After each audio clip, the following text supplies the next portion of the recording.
Assalamualaikum warahmatullahi wabarakatuh. Baik, kami dari kelompok 11 akan menjelaskan materi kami, yaitu perkembangan psikososial. Bagian A, definisi perkembangan psikososial. Perkembangan adalah perubahan yang teratur, sistematis, dan terorganisir yang mempunyai tujuan tertentu. Perkembangan psikososial anak berarti perkembangan sosial seorang individu ditinjau dari sudut pandang psikologi. Perkembangan masa anak-anak merupakan hal yang menarik untuk dipelajari. Hubungan antara anak dan keluarga, teman sebaya dan sekolah mempengaruhi perkembangan psikososial seorang anak. Perkembangan sosial seorang anak meningkat ditandai dengan adanya perubahan pengetahuan dan pemahaman mereka tentang kebutuhan dan peraturan-peraturan yang berlaku. Sangatlah penting bagi kita untuk mengetahui bagaimana perkembangan psikososial dari seorang anak, terutama di zaman seperti sekarang. Dengan mempelajari perkembangan psikososial anak, kita dapat membimbing dan membantu mengoptimalkan proses perkembangan yang akan dialami sang anak dengan cara yang tepat. Pengetahuan tentang perkembangan psikososial akan membantu para orang tua dan guru dalam menghadapi tantangan saat membesarkan dan mendidik anak-anak atau siswa. Perkembangan yang berkaitan dengan emosi, motivasi, dan perkembangan pribadi manusia, serta perubahan dalam bagaimana individu berhubungan dengan orang lain. Tahap-tahap perkembangan psikososial. Berikut adalah 8 tahapan perkembangan psikososial menurut Erikson. 1. Tahap 0 sampai 1 tahun. Dalam tahap ini, bunyi bersuara keras untuk mendapatkan perusahaan dan kehangatan. Jika ibu berhasil memenuhi kebutuhan anaknya, sang anak akan mengembangkan kemampuan untuk dapat mempercayai dan mengembangkan asa.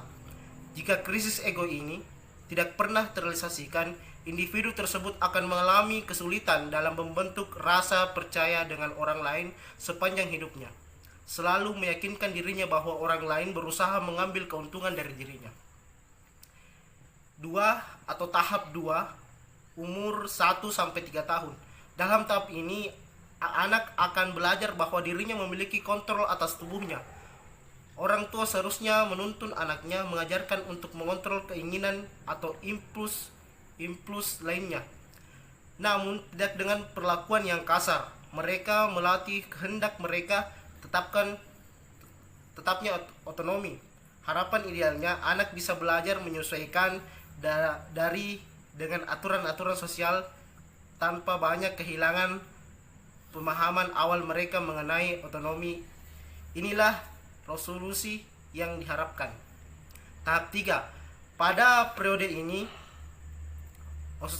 tahap 3 dari 3 sampai 6 tahun, pada periode inilah anak belajar bagaimana merencanakan dan melaksanakan tindakannya.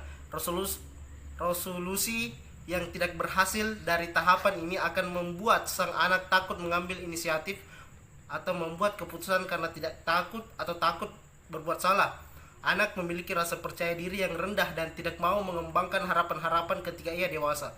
Bila anak berhasil melewati masa ini dengan baik, maka keterampilan ego yang diperoleh adalah memiliki tujuan dalam hidupnya. Tahap 4, umur 6 sampai 12 tahun. Pada saat ini, anak-anak belajar untuk memperoleh kesenangan dan kepuasan dari penyelesaian tugas, khususnya tugas-tugas akademik. Penyelesaian yang sukses pada tahapan ini akan menciptakan anak-anak yang dapat memecahkan masalah yang bangga dan prestasi yang diperoleh. Keterampilan ego yang diperoleh adalah kompetisi. Di sisi lain, anak yang tidak mampu untuk menemukan solusi positif dan tidak mampu mencapai apa yang diraih teman-teman sebaya akan merasa inferior. Tahap 5, 12 sampai 18 tahun. Pada tahap ini terjadi perubahan dari fisik dan jiwa di masa biologis seperti orang dewasa, sehingga tampak adanya kontradiksi bahwa di lain pihak ia dianggap bahwa dewasa, tapi di sisi lain ia dianggap belum dewasa. Tahap ini merupakan masa stansiasi diri, yaitu anak mencari identitas dalam bidang seksual, umur dan kegiatan. Peran orang tua sebagai sumber perlindungan dan nilai utama mulai menurun. Adapun peran kelompok atau teman sebaya tinggi. Tahap 6, masa dewasa muda. Dalam tahap ini, orang dewasa muda mempelajari cara berinteraksi dengan orang lain secara lebih mendalam. Ketidakmampuan untuk membentuk ikatan sosial yang kuat akan menciptakan rasa kesepian. Bila individu berhasil mengatasi krisis ini, maka keterampilan ego yang diperoleh adalah cinta. Tahap 7. Masa dewasa menengah. Pada tahap ini, individu memberikan sesuatu kepada dunia sebagai balasan dari apa yang telah dunia berikan untuk dirinya. Jika melakukan sesuatu yang dapat memastikan keberlangsungan generasi penerus di masa depan, ketidakmampuan untuk memiliki pandangan generatif akan menciptakan perasaan bahwa hidup ini indeks, berharga dan membosankan. Bila individu berhasil mengatasi krisis pada masa ini, maka keterampilan ego yang dimiliki adalah perhatian. Tahap 8 dan tahap terakhir pada bagian B, yaitu masa dewasa akhir. Pada tahap usia lanjut ini, mereka juga dapat mengingat kembali masa lalu dan melihat makna, ketentraman dan integritas maksud saya. Refleksi ke masa lalu itu terasa menyenangkan, dan pencapaian saat ini adalah untuk menginteraksikan tujuan hidup yang telah dikejar selama bertahun-tahun. Kegagalan dalam melewati tahapan ini akan menyebabkan munculnya rasa putus asa. Terima kasih. C. Peran keluarga dalam perkembangan psikososial adalah hubungan dengan orang tua atau pengasuhnya merupakan dasar bagi perkembangan emosional dan sosial anak. Sejumlah ahli mempercayai bahwa kasih sayang orang tua atau pengasuh selama beberapa tahun pertama kehidupan merupakan kunci utama perkembangan sosial anak, meningkatkan kemungkinan anak memiliki kompetensi secara sosial dan penyesuaian diri yang baik pada tahun prasekolah dan setelahnya. Pola asuh orang tua. Salah satu aspek penting dalam hubungan orang tua dan anak adalah pola asuh. Pola asuh bertujuan untuk mempertahankan kehidupan fisik anak dan meningkatkan kesehatannya, memfasilitasi anak untuk mengembangkan kemampuan sejalan dengan tahapan perkembangan dan mendorong peningkatan kemampuan berperilaku sesuai dengan nilai agama dan nilai budaya yang diyakini. Ada 3 bentuk pola asuh orang tua. Yang pertama, pola asuh otoriter. Pola asuh otoriter adalah suatu gaya pengasuhan yang membatasi dan menuntut anak untuk mengikuti perintah-perintah orang tua. Orang tua yang menerapkan pola asuh otoriter mempunyai ciri-ciri bersifat kaku, tegas, suka menghukum dan kurang kasih sayang. Orang tua memaksa anak-anak untuk patuh terhadap nilai-nilai dan peraturan mereka. Dalam memberikan peraturan itu tidak ada usaha untuk menjelaskan kepada anak mengapa ia harus patuh pada peraturan itu. Yang kedua, pola asuh demokratis. Pola asuh demokratis adalah salah satu gaya pengasuh yang memperlihatkan pengawasan ekstra ketat terhadap tingkah laku anak-anak. Tetapi mereka juga bersikap responsif. Orang tua yang demokratis memandang sama kewajiban dan hak antara anak dan orang tua. Secara bertahap, orang tua memberikan tanggung jawab bagi anak-anaknya terhadap segala sesuatu yang diperbuat sampai mereka dewasa. Orang tua yang demokratis memperlakukan anak sesuai dengan tingkat-tingkat perkembangan dan dapat memperhatikan serta mempertimbangkan keinginan anak. Yang ketiga adalah pola asuh permisif. Pola asuh yang permisif. Anak dituntut sedikit sekali tanggung jawab, tetapi mempunyai hak yang sama seperti orang dewasa.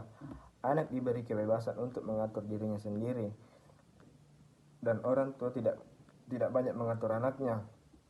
Dalam pola asuh ini diasosiasikan dengan kurangnya kemampuan pengendalian diri anak, karena orang tua yang cenderung membiarkan anak mereka melakukan apa saja yang mereka inginkan, dan akibatnya anak selalu berharap semua keinginannya dituruti. Dalam pola asuh permisif, bimbingan terhadap anak kurang dan semua keputusan lebih banyak dibuat oleh anak daripada orang tuanya. Faktor-faktor yang mempengaruhi pola asuh anak. Yang pertama, usia orang tua. Yang kedua, keterlibatan orang tua. Yang ketiga, Pendidikan orang tua juga berpengaruh penting dalam pengasuhan. Yang keempat, pengalaman sebelumnya dalam mengasuh anak. Yang kelima, stres orang tua. Yang keenam, hubungan suami istri. Perkembangan moral anak. Anak memperoleh nilai-nilai moral dari lingkungan dan orang tuanya. Melalui pengalamannya berinteraksi dengan orang lain, anak belajar memahami tentang perilaku yang buruk yang tidak boleh dikerjakan. Berikut beberapa orang tua yang sehubungan dengan perkembangan moral anak. Yang pertama, konsisten dalam mendidik anak. Yang kedua, sikap orang tua dalam keluarga. Yang ketiga, penghayatan dan pengalaman agama yang dianut. Yang keempat, sikap orang tua dalam menerapkan norma. Peran pertemanan dalam perkembangan psikososial anak. Berikut adalah fase pertemanan dalam perkembangan psikososial anak. 1. Fase pertama atau teman untuk bermain. Fase ini terjadi pada usia anak antara 5 sampai 7 tahun. Bagi mereka, teman adalah seseorang yang mempunyai mainan yang menarik dan tempat tinggalnya dekat di sekitar mereka, dan mereka mempunyai ketertarikan yang sama. Kepribadian dari teman tersebut tidak menjadi masalah. Yang penting bagi mereka adalah kegiatan dan mainan apa yang mereka miliki. Fase kedua, teman untuk bersama. Pada fase ini, selain arti teman untuk bermain, pertemanan juga didasari kepercayaan satu sama lain. Terjadi pada usia anak antara 8 sampai 10 tahun. Dalam usia ini, arti teman sudah melangkah ke perasaan saling percaya, saling membutuhkan dan saling menjunjungi. Dalam fase ini, seorang anak untuk mendapatkan teman tidak segampang anak pada fase pertama, karena mereka harus ada kemauan berteman dari kedua belah pihak. Mereka tidak akan mau berteman lagi setelah di antara mereka timbul masalah. Fase ketiga. Fase ketiga adalah persahabatan yang penuh dengan saling pengertian. Fase ini terjadi pada usia 11 sampai 15 tahun. Bagi mereka, arti teman tidak hanya sekedar untuk bermain saja. Di sini seorang teman harus juga bisa berfungsi sebagai tempat berbagi pikiran, perasaan, dan pengertian. Pada fase ini, persahabatan menjadi sangat pribadi karena pada umumnya mereka sedang mengalami masa puber dengan permasalahan psikologis. Biasanya, sahabatnya lebih tahu dibandingkan orang tua mereka sendiri. Persahabatan tersebut biasanya terputus karena salah seorang dari mereka pindah rumah atau melanjutkan sekolah dari kota lain. Di lingkungan sekolah dasar biasanya ada anak yang populer dan tidak populer. Baik anak tersebut menonjol karena kepintarannya ataupun karena hal yang lainnya. Mereka mendapat perhatian lebih, seperti selalu diundang dan hadir di pesta ulang tahun temannya, sedangkan yang tidak populer perlu diundang. Anak-anak yang menyandang bintang sosiometris, yaitu mereka yang paling banyak disebut sisi positifnya daripada sisi negatifnya. Biasanya mereka disenangi dan diakui oleh teman-temannya. Anak-anak yang terisolir, biasanya mereka tidak disebut sisi positifnya dan juga tidak disebut sisi negatifnya. Anak terisolir tersebut seperti tidak terlihat oleh teman-temannya. Anak-anak yang diasingkan dan tidak diakui sebagai teman. Anak-anak yang terisolir lebih mudah diakui daripada yang terasingkan. Namun lama-kelamaan anak-anak yang terasingkan akan diakui juga. Anak yang terasingkan bereaksi dengan cara 1. Menarik diri. Biasanya mereka menarik diri dari kontak dengan anak-anak lainnya.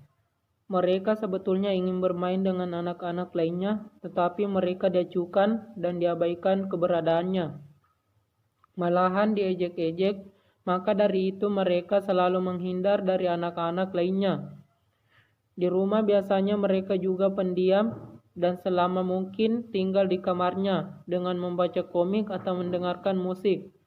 Kepada orang tuanya mereka beralasan tidak suka main di luar. 2. Perilaku antisosial. Biasanya mereka sulit untuk diatur padahal anak-anak lainnya tidak suka dengan perilakunya.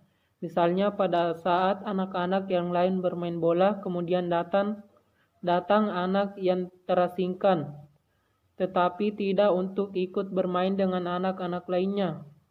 Anak tersebut datang hanya sekedar untuk mengganggu saja dengan mengambil bolanya. Apabila ikut bermain bola, anak itu tampil dengan kasar sehingga membuat anak-anak lainnya berhenti bermain. Anak yang terasing itu akan marah-marah hingga akhirnya anak-anak yang lainnya terpaksa mengalah dan bermain bola kembali dengan aturan-aturan yang dikehendaki oleh anak terasing tadi. Itulah video persentase dari kami. Sekian dan terima kasih. Assalamualaikum warahmatullahi wabarakatuh.